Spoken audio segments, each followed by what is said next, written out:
ఇదేలే తరతరాల చరితం, జ్వలించే జీవితాల కథనం.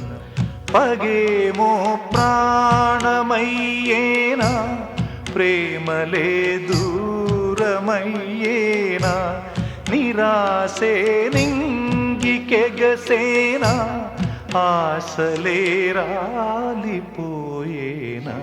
ఒడిలో పెరిగిన చిన్నారినే ఎరగా చేసిన దాద్వేషము కథ మారదా, ఈ బలియాగదా.